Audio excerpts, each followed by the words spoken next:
different contemporary female artists on their recipes for art and process. That's what RAP stands for, Women, Recipes, Art, Process.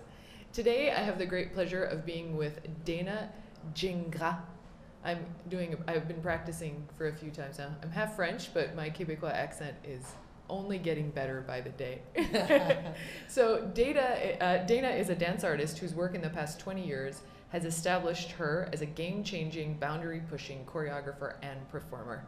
She co-founded the Holy Body Tattoo, a multimedia dance company, in 1993, and founded Animals of Distinction as a satellite company in 2006. Now, Dana's work individually, and she works with organizations, and has earned numerous awards and honors for both stage and film. Her work has been presented internationally across many different platforms, including live performance, film design, visual art, and new media. Dana, welcome. It's great to be here. Thank you so much. So we met many years ago, and I was so taken aback by the diversity of media in your work. It feels like it really pushes the boundaries of choreography. How do you define what it is that you do today? I think the body's always been central to my work, whether it's the private, social, political, corporate body, and choreographic ideas, choreographic thinking. So the work doesn't necessarily manifest itself through dance per se, even though that's my background and I was a dancer. It can manifest through film, through sound, through media. There's so many intersections where choreographic thinking is possible. Yeah. And why did you choose to bring in different media into your dance practice? I think I've always been an outsider in the world of dance. I'm not that interested in beautiful movement for the sake of beautiful movement. I'm interested in risk and the rawness and kind of heat that bodies can produce. So kind of almost like an animal quality is what I'm interested in. So it just seemed that there needed to be other ways to express that rather than just on stage. Yeah, when did this interest begin? I think it's always been there. I think if I think back to my childhood, sort of this running wild kind of energy and the kind of anarchic energy has always been there, and somehow actually by being able to create work, it's kind of made me a saner person, probably. 'Tis the cage for the animals. Exactly. Now, one of your companies is called Holy Body Tattoo, right? And now we have Animals of Distinction. Tell me about just the naming around those, because they're also quite provocative titles. I mean, I love words and playing with words. Holy Body Tattoo sort of came about. It was really trying to capture the idea that experiences that we've had in life, strong experiences, stay with us. They're like tattoos. And creating, I think you always create from those experiences that are stored in your body. Even if you're influenced by outside things, it still comes back to what's in you and what has marked you. So that is Holy Body Tattoo. With Animals of Distinction, it was a way of trying to capture this idea of the animal. And then it's really about collaborators that I work with. I am so inspired by the people that I'm surrounded by, and I think that they're all very distinct individuals that I work with. So it was sort of a name to create an umbrella for the work that I do. Oh, interesting. And you've collaborated with such incredible people. You've had collaborations with Arcade Fire. Now this weekend you're at BAM with Godspeed You Black Emperor, which I want to hear about as well. It seems you kind of are able to walk this line between popular commercial rock star bands and very abstract and experimental choreography. What draws you to that also distinction? Music, I mean, being a teenager, growing up in the UK, punk rock was happening. Music's always been a thing, a physical outlet for me.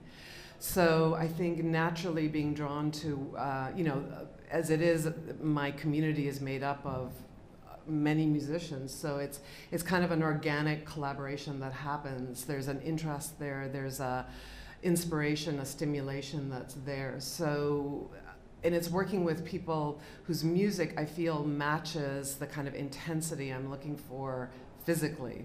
Yeah, this is interesting as a female to be focused on intensity, on risk. I mean, a lot of the work that I've seen of yours as well even has moments of violence in it. How do you define female within all of these boundaries? I think it's interesting. I don't think I try to define it because I am, and it's already, because it's being channeled through my body, my history, my experiences as a woman, it comes out that way. So maybe it's frustrations I've had, being a woman perceived a certain way. Maybe it's kind of a desire to kind of push through a certain kind of boundary that I perceive exists. So there's kind of this, I think the aggression comes out sometimes because there's just a desire to go as far as I can. Yeah. What do you discover when you go as far as you can? Well, sometimes the body breaks, so, there's injuries that happen. I'm sort of interested in how far, we can push ourselves physically and what's on the other side of that. And then I feel like what I encounter is a sense of humility and a sense of connection to something that's actually larger than me, myself. Yeah. What role does dance play in everyday life in that context? How can we dance every day? I mean, for people who are even listening and curious about maybe not pursuing it as their profession, but what you're saying really seems to be about finding yourself, meeting yourself, challenging yourself.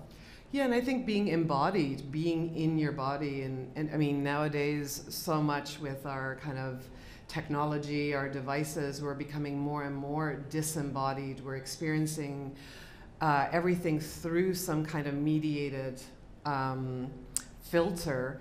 So for me, it's like, how can I be present? How can I be here and being in a kind of physical state that allows me to be fully available and open? Yeah, allows you to then move forward, I imagine, in a very powerful way. Well, in a way that is true to who I am. Yeah. That's the only thing I can do, ultimately. Do you have specific exercises or very practical things that you do every day to help foster that? Definitely, any kind of grounding techniques help because... what would that be for someone who doesn't know what that means? I work through a practice called gyrokinesis gyrotonics. So for me, that's my physical practice. It's kind of a form of movement that becomes almost, for me, meditative and brings me back to my center. It takes me out of being pulled forward. I think that we live sort of in a culture that's always pulling us ahead of ourselves. So it just brings me right back into the now. Yeah, it is true with so much technology and so much voyeurism. We very quickly flee out of this. Yeah. And I think in that context, you're working right now on a piece that actually was launched a while ago, right? And it has come back, so it's sort of this time travel that you're going for. The past is now present is maybe the future. Absolutely. Yeah. Can you tell me about Monumental and this collaboration with Godspeed You Black Emperor? Well, Monumental was a piece that we originally premiered Holy Body Tattoo in 2005. So it's been 10 years, and it only toured briefly at that time, because Holy Body Tattoo was a fairly small company, and this piece was the largest piece we had made to date, 9 dancers on stage. When you put that together with technicians, it's about 16 people on the road. Wow. So we sort of left it prematurely, and there's always been this desire to come back to it. At the time we got the rights from Godspeed You Black Emperor to use their music for the show, the band was, they were on a hiatus at that time. So having them play live was never even anything we sort of conceived or thought possible. Since the band, of course, is back together, they're touring, and sort of 4 years later, discussing, negotiating with them, here we are at BAM performing live with Godspeed You Black Emperor. Wow. How has the landscape of dance changed since then? Do you notice anything? I think keep it up here will squeak less. The landscape of dance, how has it changed? It's possibly gotten poorer as an art form. It's the poor cousin of all the other art forms. In terms of aesthetics, I'm not really sure because I don't pay attention much to the trends. They come and go. I think, though, the content of the piece, which really had to do with isolation, homogenization, the need to connect, taking ideals, putting them on pedestals, having them kind of crumble and break down, and again, finding that kind of humility post-hubris, it's more pertinent than it ever was. So 10 years later, I feel the work is not a museum piece, but it's actually really alive, and it's speaking to the times we find ourselves in. Yeah. Does it fuel you to do anything that is more grounded in this sort of critical activism? I think it definitely makes me, it's kind of like when you create a piece, it's a lens that you look at the world through. So everything that I see around me is heightened because of what we're exploring in the piece. Whether I can do something about it or not, I don't know, but for me, creating and having a group of people together, so in this incarnation it's like 25 of us on the road, is like a mini utopia. It's a group of people that are coming together out of the love and passion of what they do. It's not for money, and are trusting each other, are engaging in creating a work together. So it's about the whole, the community, doing something for the greater good. And that for me is really inspiring in the times that we live in. Yeah, I've noticed this in the interviews that I've been having on this very bench, is that community seems to be such a driver for, I think, for innovation, for creativity, and to really help foster that in today's day and age. Yeah, absolutely. I think how we can work together and that exchange, the conversation, even if it's not always in agreement, is completely so stimulating and rich. Yeah. What is your process when you go about these collaborations? It differs with each piece. Sometimes it'll start first from a visual image, or from a film, a line in a film, from a piece of music that necessarily doesn't end up in the work. And then it's about drawing collaborators together and sort of proposing a theme. And then there's a lot of discussion, a lot of propositions. People bring different things to the table, and I feel that, like, in a very organic way, a work starts to evolve.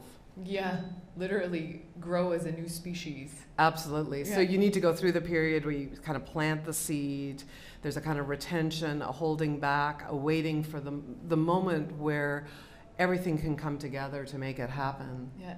What can people expect when they go to BAM to see Monumental? It's full on. Monumental is it's a big high energy dance show with 9 phenomenal dancers. They're really my heroes, these dancers. They dance on 2 feet by 2 feet podiums that have lights in them, so they're kind of blinded half the time. So it's really, a tightrope walk for them, at least half of the piece where they're on the boxes. The band, Godspeed You Black Emperor, is on stage. They're loud. They build. They bring the piece to these amazing kinds of crescendos. There's media film by William Morrison, a director from Los Angeles. There's text by Jenny Holzer, the conceptual artist, from her Living series in the work. Wow. So it's full. It is monumental in all ways. In all ways, in the big and the small. Yeah. What is next for you? Many things. There's a lot going on at the moment. I'm working with a Japanese duo called Group A, who have moved to Berlin, and we're working on a performance together. I'm going to perform. I'm going to dance again, and I'm working with a video artist who's also part of that project. So that's the next project. We're going into working on something that's very intimate and part I would say dance performance, part video installation, part concert. Oh, this sounds incredible. What does it feel like to go dance again? I'm really hungry. I was sort of, because I'm outside of the work a lot directing, and I'm very happy and satisfied always being in that place, but just recently I've just really felt the desire to get back into my body, and sort of, I think there's something that wants to come out, so. Yeah.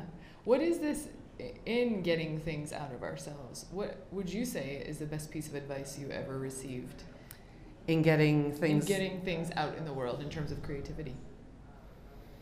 I think you just have to do it. There's no, I mean, it's just finding a way to create the space for it and make it happen. It's really, you know, to me it's like making stuff it's a bit like magic somehow. How it gets done, I don't know, but you just get up in the morning and you have to kind of, you're thinking about something that is not yet there in the world, and maybe you don't even know how to articulate what it is, but you just have to believe in the doing and go on that search and try and bring it out. Yeah. We will play hide and seek with ourselves. Yeah, yeah, definitely. I've always been so inspired by what you do, and in that metaphor, I mean, we've heard about animals, we've heard about hunger for creativity. Mm. I also will wrap this up with my metaphor of the day, that I made you a wrap, like a lunch wrap. That's the theme of the show, let's remember. So you mentioned to me that some of your favorite lunch ingredients were sharp cheddar and pickles, which for anyone out there who's tried to make a sandwich out of sharp cheddar and pickles, it's a delicious sandwich. Yeah, you won't believe it, but it's so good. So that said, I have this wrap. I couldn't just make you sharp cheddar and pickles. So this thing, I don't know if we can do this right now on the camera. I'm gonna tell you what's in it. So this is a wrap that has sharp cheddar and pickles in it. It also, at its core, has some sriracha and mayo for, I think, a bit of that spice and somewhat sensory violence, but also smoothness and deliciousness that you bring to the world. It also, like, you're a dancer, you're healthy, you needed a bit of greens in here. But I don't think you would have greens like anyone else. So this wrap actually is wrapped in shards of iceberg lettuce. So you have to dig through all the layers. And I actually think there's probably no clean or nice or perfect way to eat this thing. One might have to be an animal and devour it. That's so great. So this is my gift to you. I may have to film myself eating this and send it to you. Yeah, I think so. Let's call it Ode to Wrap, Ode to Lunch. Oh, thank you. You'll come up with a better title.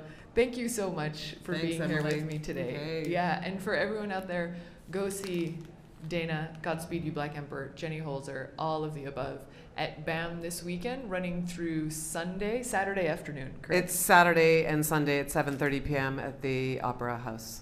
Amazing. Thank you so much. Dance on, world.